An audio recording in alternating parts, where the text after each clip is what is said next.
तो आप एक सक्सेसफुल बिजनेस वुमन हैं, लेकिन आपके रिज्यूमे में आपने अपने आप को पहले एक होम मेकर बताया है। जबकि जनरली ये होता है ना, जैसे लेडीज जब वर्किंग हो जाती हैं तो they hates themselves to be called as home maker. इसके बारे में आप क्या कहेंगे? ये आपके चेहरे पे मैं एक निशान देख पा रही हूँ। इसका क्या हिस्ट्री है? ये मतलब ये कैसे हुआ? आपकी हॉबीज क्या क्या है? ओह, मेरी हॉबीज सबसे पहले मैं एक मजे की बात बताती हूँ। Once my youngest daughter she is in Bombay, she was travelling in a taxi. तो वो टैक्सी वाले को कैसे पता चल गया कि जय हिंद दोस्तों, आपका फिर से स्वागत है मेरे शो पॉडकास्ट विद डॉक्टर चारिमा में।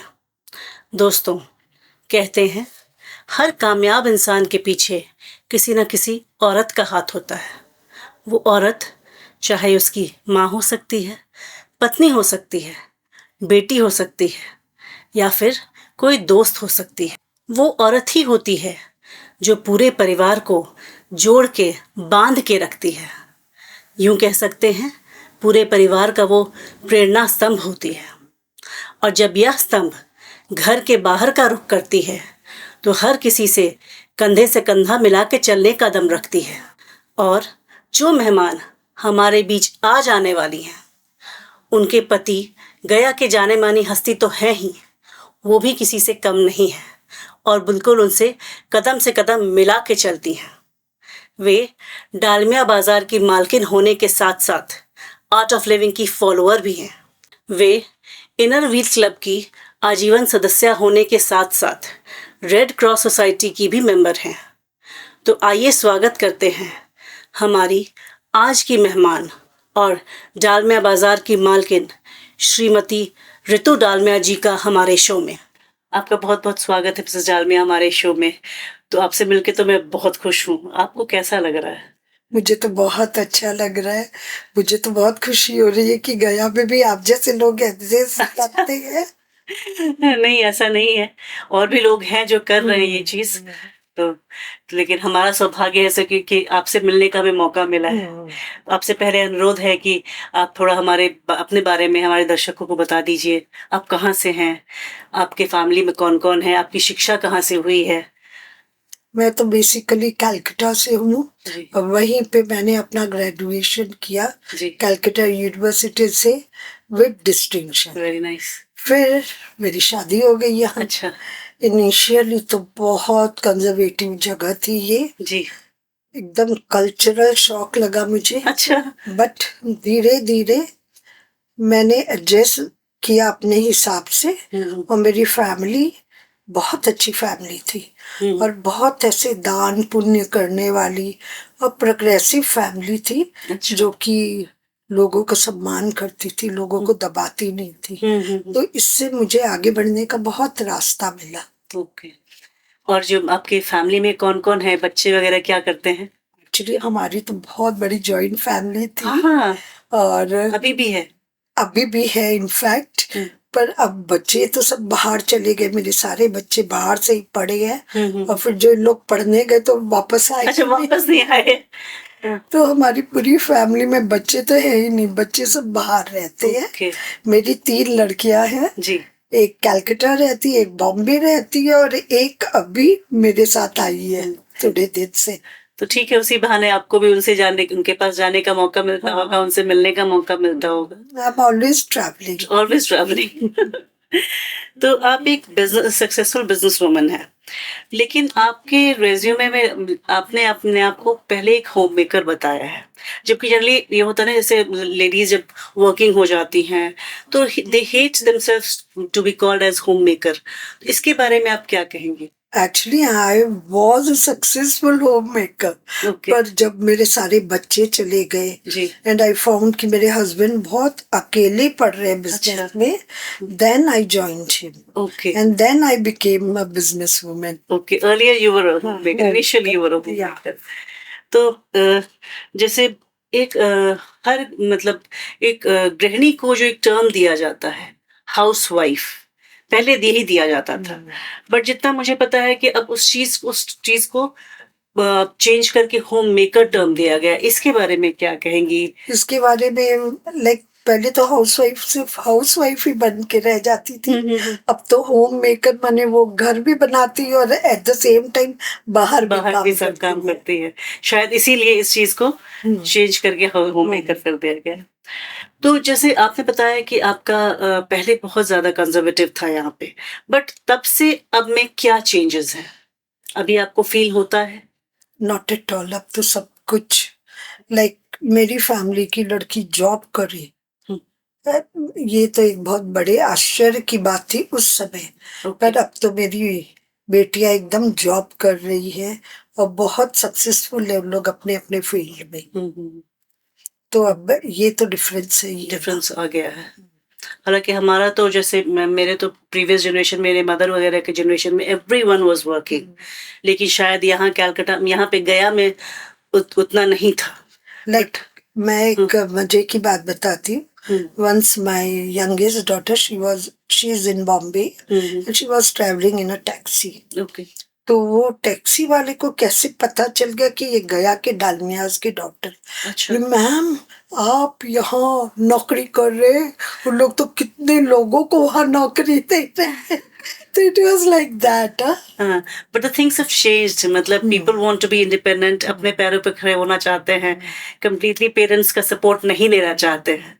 तो शायद इसीलिए आपकी डॉटर्स ने अपनी अपनी रास्ते चुने हैं। तो आपने इनर व्हील क्लब कब ज्वाइन किया और किस लिए किया, और किन किन पदों पे आपने वहाँ पे काम किया? एक्चुअली इनर व्हील मैंने ज्वाइन किया कि मुझे लगा कि मैं अकेले कुछ नहीं कर सकती, मैं कोई संस्था ज्वाइन कर लूं तो I can do better social service. तो इसलिए मैंने इनर व्हील ज्वाइन किया। और इनर व्हील के ऑलमोस्ट जितने भी डिस्ट्रिक्ट चेयरमैन, गवर्नर जिसको कहते हैं तक के पोस्ट में जितने भी पोस्ट है मैंने सब पोस्ट लिए और सब में एक्सेल हासिल किया, सब में मुझे बेस्ट का अवार्ड मिला। आई am very happy for that. तो यू एक्सेल्ड इन एवरी, मतलब आपने बहुत अच्छे से किया। तो उस टाइम बच्चे जब आपने ज्वाइन किया, बच्चे कितने बड़े हो गए थे? बच्चे हॉस्टल चले गए थे। जो हॉस्टल चले मेरे गए थे। बच्चे छोटे, एक्चुअली उस समय कहना तो नहीं चाहिए पर उस समय बहुत टेरर था बिहार में। तो हम लोग ने अपने बच्चे हॉस्टल में डाल दिए। हम लोग बच्चे अपने पास नहीं रखे। मेरे गर्ल्स मेयो कॉलेज में चले गए अजमेर, वहीं से उन्होंने पहले तो स्कूलिंग की, फिर कॉलेज भी बाहर से किया। तो दे वर नेवर विथ मी। तो मेयो कॉलेज तो is a very renowned college, university, तो अच्छा ही है। तो फिर लेकिन बच्चे चले गए थे तो उसके बाद आपने स्टार्ट किया। तो जैसे इनर व्हील क्लब जो है, तो ये कैसे फंक्शन करता है? इसके फंक्शनिंग के बारे में थोड़ा सा बताएंगे, और इसमें कितने मेंबर्स होते हैं और क्या क्या काम वो लोग करते हैं? ये एक इंटरनेशनल सर्विस क्लब है।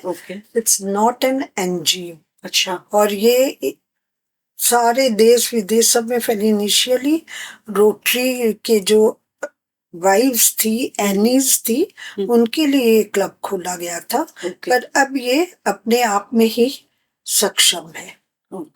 और ये सारे जितने भी सोशल, हम लोग गर्ल्स के लिए वी वर्क फॉर गर्ल्स, फिर आई हॉस्पिटल, जितने भी down trodden of the society है उनके लिए हम लोग इस संस्था से काम करते हैं।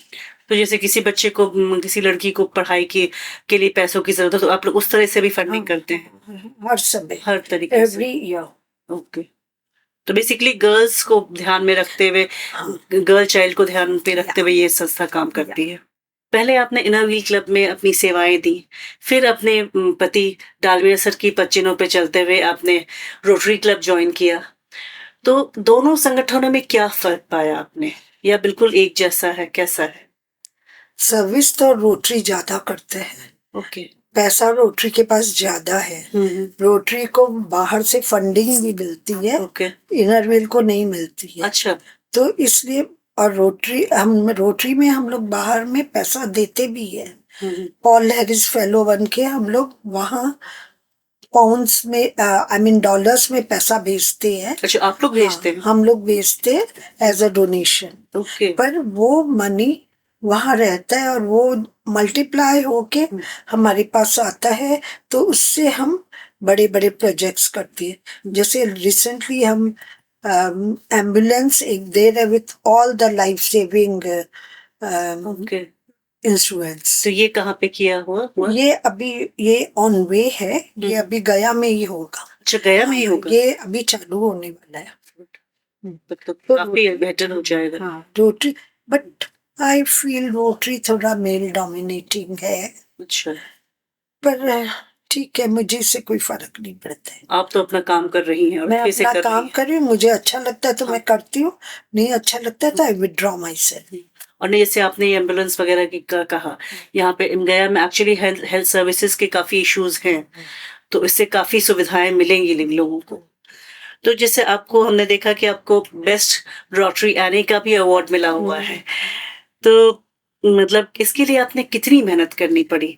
ये आप सिर्फ अपना काम करते रहे और अपने आप ये आपके झोले में आ गया? नहीं, इट वाजंट लाइक दैट। जी। मेरे हस्बैंड जब रोटरी के प्रेसिडेंट बने, मैंने इतना काम किया रोटरी के लिए कि governor was really impressed. Okay. उन्होंने ये, तब तक ये बेस्ट एने का अवार्ड नहीं मिलता था, but he gave me the best any award for okay.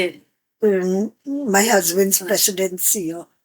तो आप रेड क्रॉस सोसाइटी की भी मेंबर, तो ये रोटरी क्लब से कैसे अलग है और इसमें आप क्या क्या सेवाएं आपने दी हैं आज तक और आगे क्या क्या प्लान्स हैं? एक्चुअली रेड क्रॉस सोसाइटी तो मेरी पूरी फैमिली रेड क्रॉस सोसाइटी की मेंबर है। ओके। मेरे ब्रदर इन लॉ ने बहुत काम किया है उसमें, और रोटरी से ये, जैसे पहले प्रेसिडेंट जब मैं बनी थी तब हम लोग ने एक सिंपल एम्बुलेंस सारे पैसे इकट्ठे करके डोनेट किया, तो वो एम्बुलेंस हम रेड क्रॉस में ही रखते, क्योंकि हम कहाँ रखेंगे उसे। और अब ये जो आएगी दूसरी ambulance, that is also we are planning to put it in red cross. हाँ, क्योंकि रेड क्रॉस में जगह है, देखभाल अच्छी हो जाती।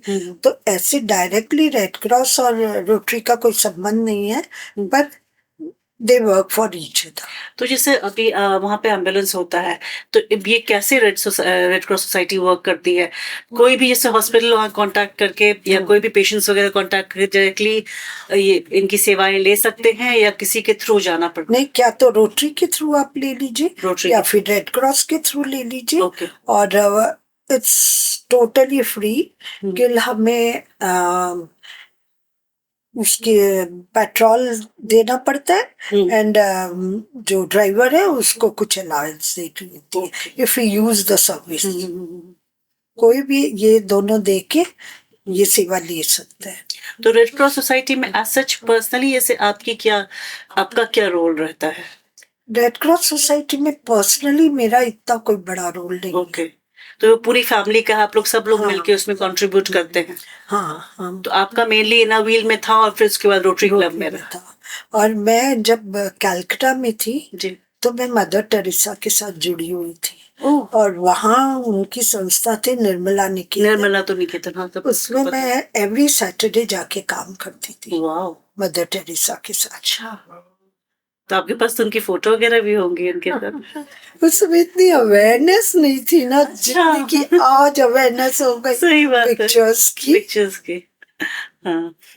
तो एक चीज आपसे पूछनी थी, ये आपके चेहरे पे मैं एक निशान देख पा रही हूँ, इसका क्या हिस्ट्री है? ये मतलब ये कैसे हुआ? ये शुरू से है या कुछ ऐसा हुआ जिसके कारण? एक्चुअली ये एक रोड एक्सीडेंट हुआ था, उसमें I had 45 multiple fractures on my face.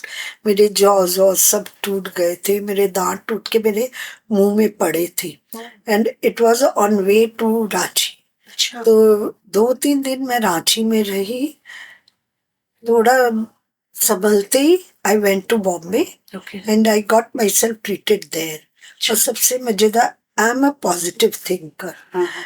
The doctor came and he told me कि सी मिसेस डालमिया, ऐसे ऐसे हुआ है आपके साथ, ये करूंगा ये यहाँ। तब मैंने कहा, oh doctor, since you are touching me, why don't you make me Aishwarya Rai? Doctor loud like anything कि ऐसा पेशेंट जो इतने पेन में हो एंड टॉकिंग लाइक दिस, इतना ही वाज अमेज्ड कि आप बहुत जल्दी और बहुत अच्छे से ठीक होंगे। तो you are really a strong woman. तभी मतलब उस हालत में भी आपने इस तरह की बात कही, तो नॉर्मली तो इंसान गिव अप कर देता है। Great, hats off to you. तो एक जैसे एक और संस्था है जिसके बारे में हमने पढ़ा आपके लिए कि एकल विद्यालय। तो ये एकल विद्यालय क्या है जिसकी आप सदस्य हैं?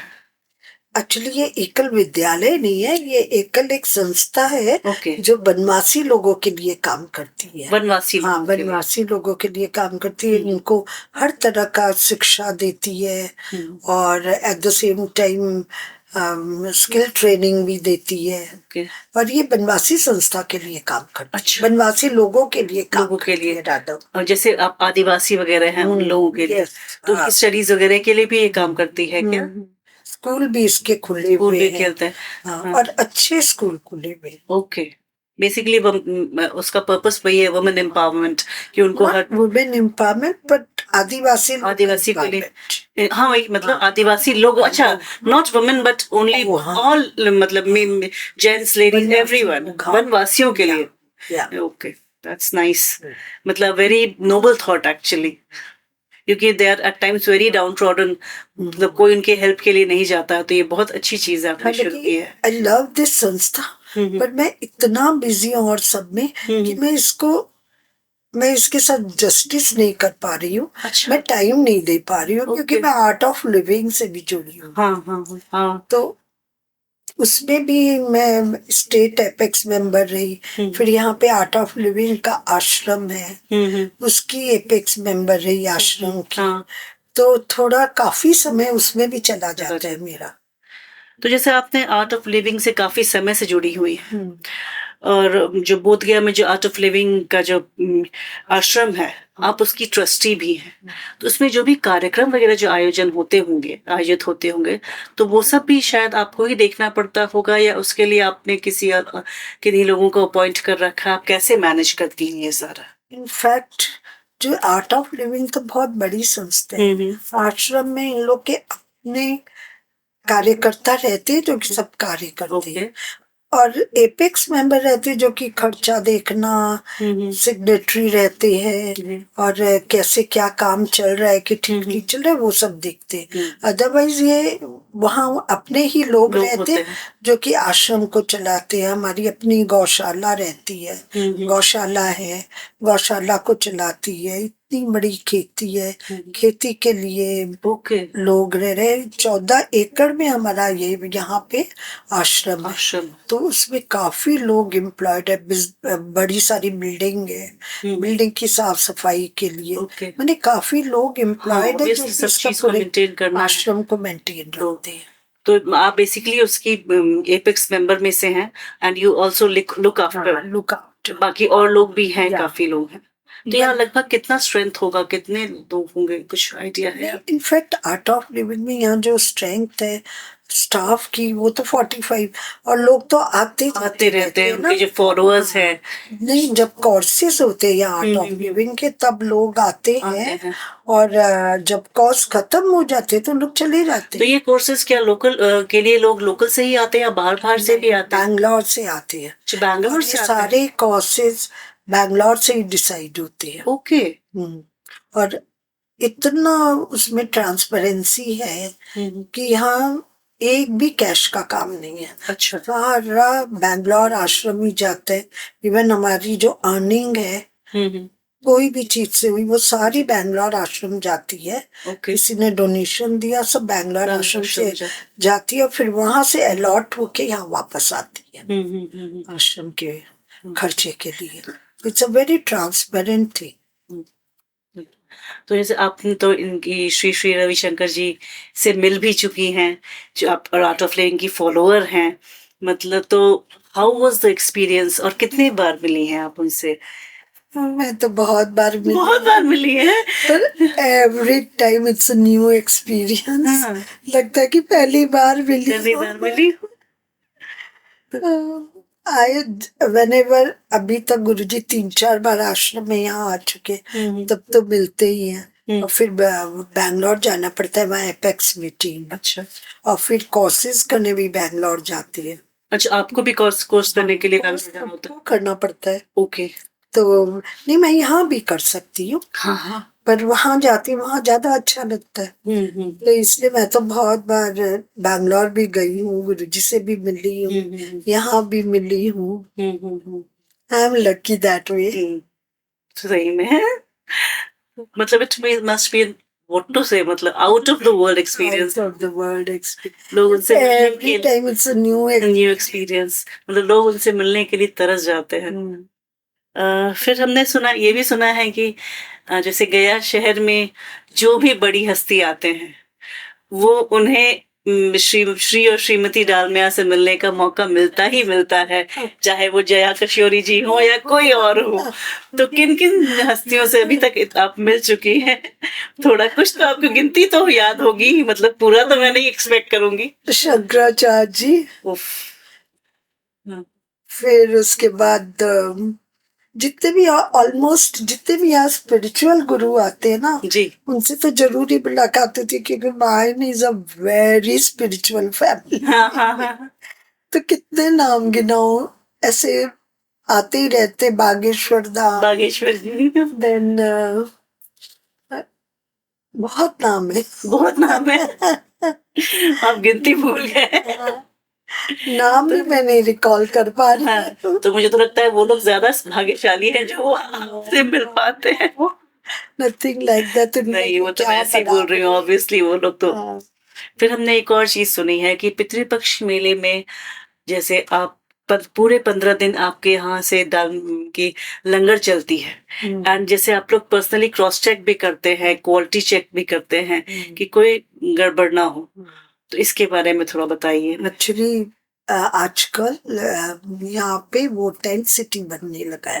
अच्छा, तो वो टेंट सिटी में रहने का अरेंजमेंट तो गवर्नमेंट का रहता है, और खाने पीने का सारा अरेंजमेंट हमारा रहता है। ओके, मॉर्निंग में टी और लंच नहीं रहता है, क्योंकि लंच में तो उन लोग चले ही जाते हैं। हाँ जी, और डिनर है ना रहता है हमेशा।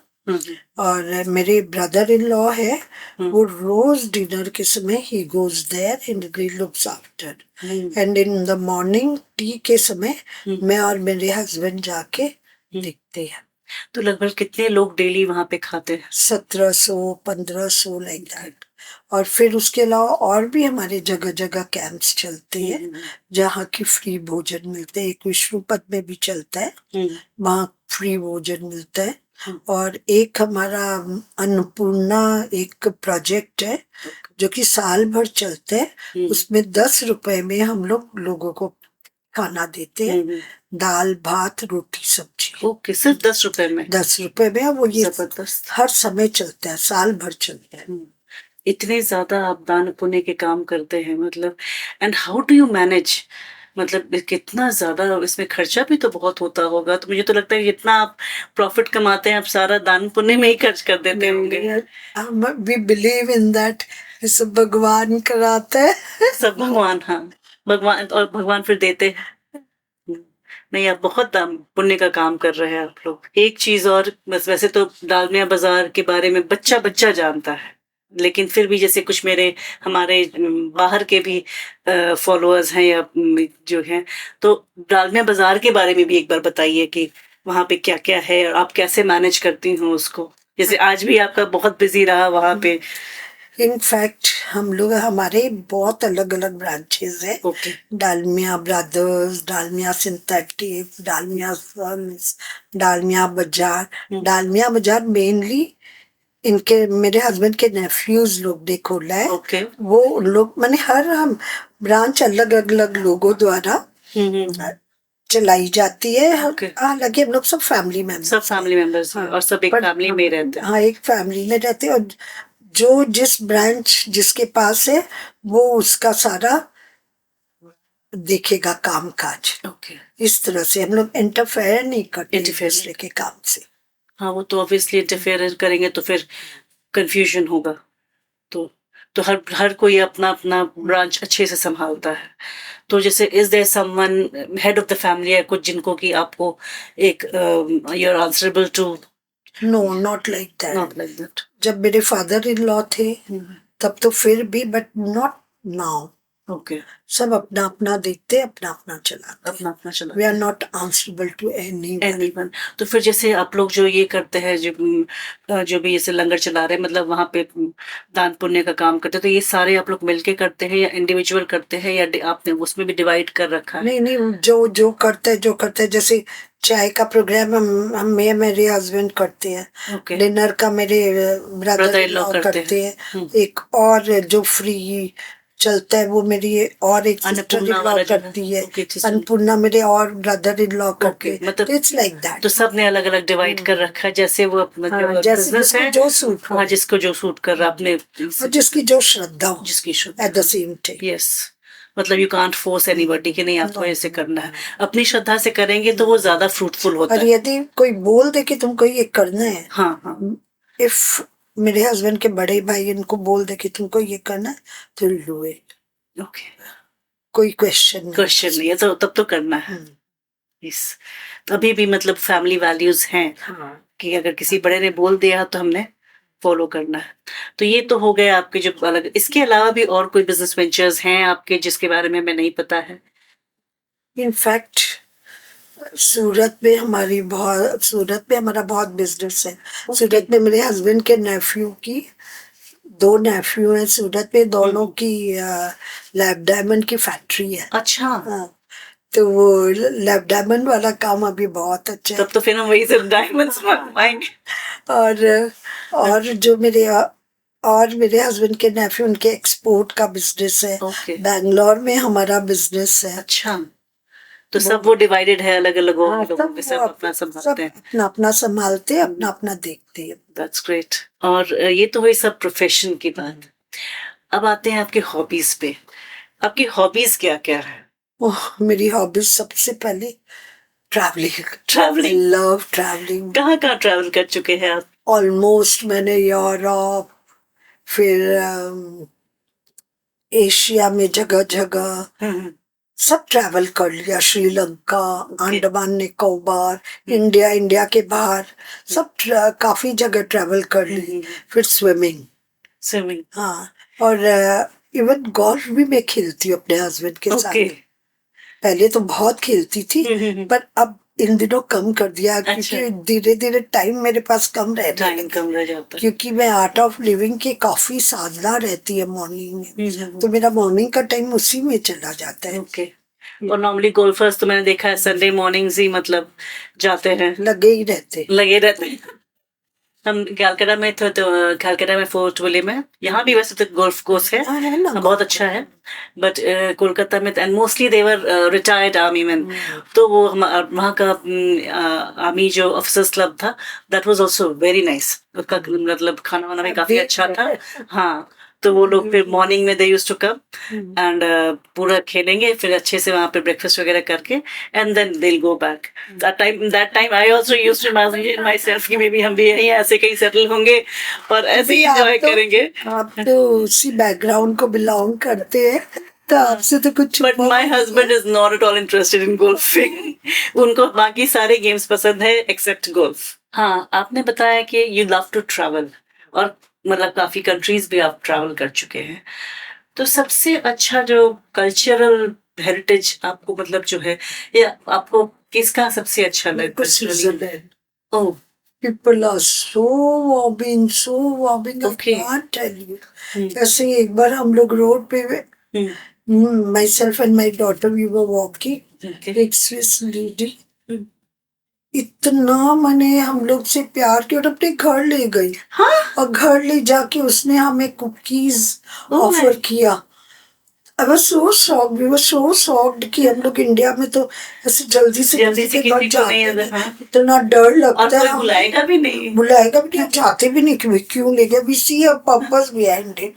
पर स्विट्जरलैंड में बहुत अच्छा लगा मुझे। हम जैसे मैं स्पेन गए कभी थे, नहीं भूल वी सकती। Used to stroll around the ये स्ट्रीट्स ना, लेकिन कोई पूछने वाला नहीं, कोई देखने वाला नहीं, हम अपने आप ही घूम रहे हैं, वैसा था। Nobody was bothered. But this is really मतलब सरप्राइजिंग। Very Right. तो खैर Switzerland is a very beautiful country also, तो है, वहाँ के लोग भी बहुत सुंदर हैं। बहुत अच्छी। अच्छा, एक पर्सनल सवाल है आपसे।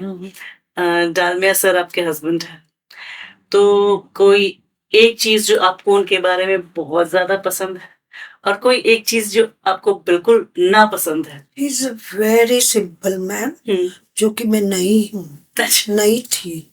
अब उनके साथ रह रह के असर आते हैं ना, तो थोड़ा ये हो गई हूँ, but I was not a simple lady. Okay he is a very simple man and is very unsocial. Okay तो मेरे पे डबल भार आ जाता है. अच्छा, he is unsocial, he is so active, मतलब he is actively involved everywhere, but आप क्या unsocial? And like, he goes in his club, he mingles with military people, पर समाज जिसको कहते हैं ना, मारवाड़ी समाज, हमारा उसमें वो बिल्कुल भी एक्टिव नहीं है. वो सारा मुझे ही संभालना अच्छा, पड़ता तो ठीक है, वो सारा दारोदार आपको ही दे रखा है उन्होंने कि आप संभालो है. आप. And I'm a very social person. I love doing all this. तो at times हाँ नहीं करते होंगे तो आपको at times it becomes really difficult to manage alone, अगर आपको साथ ना मिले तो. But still you are managing, that's great. अच्छा, और तो ये तो हो गया नेगेटिव और पॉजिटिव की बात. तो एज अ हस्बैंड मतलब वो कैसे हैं? And as a human being तो आपने बता दिया, he is a very simple person, इतना दान पुण्य करते हैं, इतने रिलीजियस है वो तो हमने, बट एज अ हस्बैंड वो कैसे He's a very nice person. हमारे यहाँ की जो बहुएं है ना, वो तो सब बोलेगी, चाची are so lucky that you got चाचा जी एज योर मैन. अब मैं क्या बताऊं, जब बच्चे ये बात बोलते अच्छी हैं बात, उसके बाद तो फिर क्या ही है. तो जैसे आपने अपने बिजनेस को संभाला, जिस उस टाइम पे संभाला जिस टाइम पे कई लेडीज को घर से बाहर कदम रखने का की भी इजाजत नहीं थी, तो आप उस टाइम से अभी तक के सफर को आप कैसे, किस चीज को short I am growing, I am growing. उस समय से अभी तक मैंने बहुत डेवलप कर लिया. ओके जिस डिपार्टमेंट को मैं देख रही हूँ, उसको मैंने ट्रिमेंडसली डेवलप कर लिया. I am growing. I am very happy and very satisfied. तो एंड में when show is about to end, तो आई वुड रिक्वेस्ट यू कि जो हमारी आज की जो नारी है उनके लिए कुछ संदेश दे दीजिए प्लीज. एक्चुअली आज की जो लोग, आज की लड़कियां बराबरी, बराबरी क्या, बराबर है हम लोग. हम लोग बोलते पुरुष से हम बराबर है, तो बराबरी क्या करेंगे, हम लोग बराबर ऑलरेडी हैं. बराबर और है हमें हाथ में हाथ मिला के चलना है. हमें कोई कंपटीशन नहीं है. जी, साथ साथ चलेंगे तो हम लोग ज्यादा सक्सेसफुल होंगे. सही बात, और फैमिली भी अच्छी चलेगी, हमारी फैमिली भी अच्छी, लाइफ अच्छी रहेगी, बच्चों को भी वो बच्चों को वैल्यूज वैल्यूज मिलेंगे. मिलेंगे. सही बात, बहुत अच्छी बात कही आपने. Thank you so much Mrs Jalmiya for gracing us and coming to our show. तो दोस्तों, अगर आपको मेरा ये शो पसंद आया तो प्लीज लाइक, शेयर और सब्सक्राइब जरूर कीजिएगा. धन्यवाद. जय हिंद.